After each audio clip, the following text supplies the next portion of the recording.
A dengan NIM 220901501014. Nah, jadi pada kali ini saya akan menjelaskan tentang perangkat lunak akuntansi, yaitu Akuret.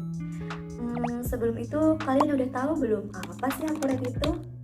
Jadi, Akuret adalah sebuah software akuntansi yang membantu user dalam mencatat pembukuan, seperti membuat bukti transaksi atas keluar masuknya stok, kemudian cash bank, utang, kemudian piutang yang telah terjadi sehingga menghasilkan laporan keuangan, neraca, dan yang terakhir, laba rugi. Oke, selanjutnya kita akan membahas tentang manfaat dari software Akuret bagi para penggunanya. Nah, jadi yang pertama itu memudahkan pengguna karena sudah user friendly, kemudian tersedia fitur pajak yang telah sesuai dengan perpajakan di Indonesia. Nah, selanjutnya sesuai dengan standar pencatatan akuntansi di Indonesia. Kemudian perhitungan nilai transaksi yang mampu dihitung berkisaran 920 triliun loh. Nah, dan yang terakhir, ini dapat menginput transaksi kapan saja dan di mana saja. Jadi teman-teman, ini adalah aplikasi Akuret. Nah, ini tampilan awalnya ketika kita membuka aplikasi Akuret tersebut, dan saya menggunakan version yang 5.0. Jadi yang pertama-tama ketika kita ingin membuka atau membuat data baru perusahaan, dapat kita klik yang ini, kemudian dapat kita pilih antara lokal atau mesin lainnya akan kita save. Kita akan beri nama dan dapat kita pilih pada folder apa akan kita simpan file tersebut, kemudian dapat kita klik create. Nah, yang kedua yaitu untuk membuka data perusahaan. Jadi ketika kita sudah pernah mengerjakan, kemudian kita save pada folder, maka dapat kita buka kembali file tersebut seperti Shivani data perusahaan Diva ini. Nah, kemudian dapat kita klik OK, maka file tersebut akan terbuka. Nah, yang ketiga yaitu ketika kita ingin membuka data terakhir. Jadi ketika kita sudah pernah mengerjakan data perusahaan, kemudian akan kita lanjutkan, maka kita bisa tinggal klik logo atau gambar yang berbentuk jam ini, maka data atau file tersebut akan otomatis terbuka. Nah, selanjutnya yang keempat yaitu jelajahi data perusahaan contoh, kemudian ada perbaiki data, dan yang terakhir yaitu data cadangan. Jadi seperti biasa ketika kita ingin keluar dari aplikasi Akuret ini, otomatis terlebih dahulu atau alangkah lebih baiknya kita harus cadangkan data atau file tersebut seperti ini. Kita akan membuka hasil dari data yang pernah kita cadangkan karena saya pernah mengerjakan tugas dari komputer akuntansi. Nah, seperti ini. Kemudian ke nama database akan kita masukkan, yaitu karena kita menyelesaikan tugas tik, maka akan kita beri nama tik presentasi video. Kemudian kita klik OK. Kita tunggu sampai muncul tulisan OK. Ketika sudah, maka tampilan akan seperti ini. Kita akan memasukkan kata sandi atau kata kuncinya yaitu supervisor. Kemudian OK.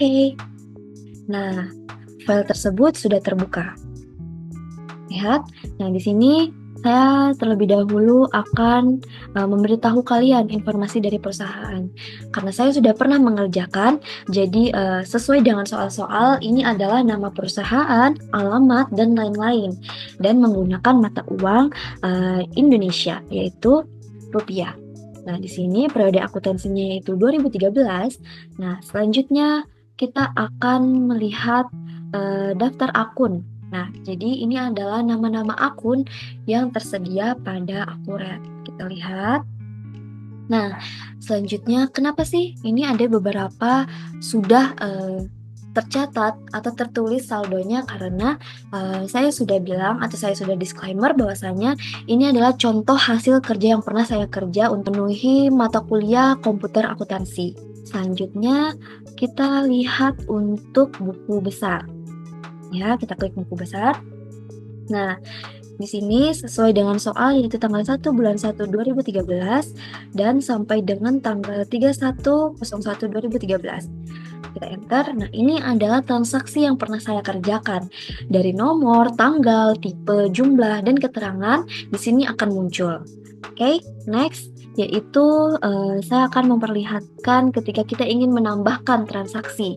Kita klik aktivitas, kemudian kita pilih yang buku besar, kemudian bukti jurnal umum. Nah, jadi begini tampilannya ketika kita ingin menambahkan transaksi. Dari voucher nomor ini biasanya menyesuaikan. Kan ini sudah pernah saya kerjakan. Jadi nomor vouchernya itu 1023. Nah, kemudian tanggalnya ini bisa kita ubah sesuaikan dengan soal yang ada.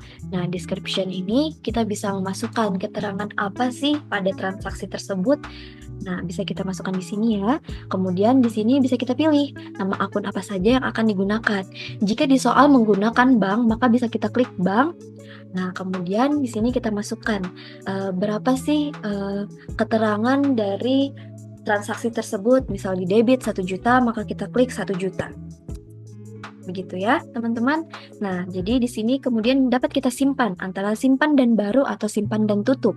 Jadi, jika kita ingin next ke transaksi selanjutnya, bisa kita klik yang simpan dan baru. Tapi ketika kita ingin menyudahi atau ini sudah transaksi terakhir, maka bisa kita klik simpan dan tutup. Karena saya tidak melakukan transaksi, maka saya klik yang batal. Kemudian no. Oke, selanjutnya di sini bisa kita lihat daftar dari laporan tersebut. Kita klik yang ini. Nah, di sini ada kategori laporan. Nah, ini bisa kita lihat kategori laporan itu ada laporan keuangan dan lain-lain. Kemudian untuk detail laporannya ada neraca standar dan lain-lain. Nah, untuk kita membuktikannya, salah satunya saya akan mengklik neraca standar ini ya, teman-teman. Nah, selanjutnya di sini per tanggal sesuai dengan soal yang pernah saya kerjakan, yaitu tanggal 01/01/2013. Kemudian kita klik OK. Nah, maka neraca pada PT Top Trans ini muncul. Nah, begitupun ketika kita ingin melihat detail laporan lainnya. Oke, kemudian untuk jendela ini untuk mempermudah kita saja. Kemudian bantuan ini ketika kita ingin tahu tentang akurat. Selanjutnya untuk berkas, di sini bisa kita lihat ketika kita ingin membuka data baru atau membuka data, simpan dengan alias, cadangkan data, bisa kita pilih sesuai kebutuhan kita. Kemudian ini jika kita ingin keluar. Nah, sebelum itu saya akan menjelaskan untuk buku besar ini sendiri. Nah, di sini bisa kita lihat bahwasanya ini adalah alur data utama dari Akurat Desktop. Nah, ini adalah panah melingkar menandakan bagaimana modul-modul ini saling terhubung dalam siklus pencatatan dan pelaporan akuntansi. Di sini saya akan terakhir memberikan contoh jika ingin mencadangkan file dari yang sudah kita kerjakan. Kita bisa klik keluar, kemudian kita klik yes. Nah, di sini ada tertulis backup. Kita klik yes, maka otomatis file yang sudah kita kerjakan ini sudah terbackup dan dapat kita buka ketika kita ingin membuka data perusahaan ini selanjutnya. Mungkin cukup sekian dari saya. Terima kasih. Jadi teman-teman, yang terakhir itu adalah experience saya tersendiri tentang aplikasi Akurat ini. Jadi awalnya itu saya mempelajari aplikasi Akurat ini di mata kuliah komputer akuntansi. Iya, di semester 6 ini. Jadi di sini saya belajar langkah demi langkah sesuai dengan arahan dosen, dan menurut saya Akurat ini sangat cocok untuk mahasiswa karena yang pertama tampilannya itu sederhana, terus prosedurnya itu juga jelas, cukup memasukkan angka-angka, tinggal klik-klik, lalu laporan itu langsung terbentuk. Jadi ini mirip seperti ketika kita menulis di buku besar, tetapi ini jauh lebih cepatnya. Nah, kemudian dengan Akurat ini saya dapat memahami alur pencatatan jurnal sehingga pembuatan laporan keuangan itu secara sistematis. Jadi selain itu juga menguasai software ini itu akan sangat berguna untuk di dunia kerja kelak. Nah, karena kita sudah terbiasa mulai saat kita berada duduk di bangku kuliah ini, sudah diasah untuk mempelajari tentang aplikasi-aplikasi akuntansi profesional, maka itu juga akan melatih untuk kita kelak. Mungkin cukup sekian dari saya. Terima kasih. Assalamualaikum warahmatullahi wabarakatuh.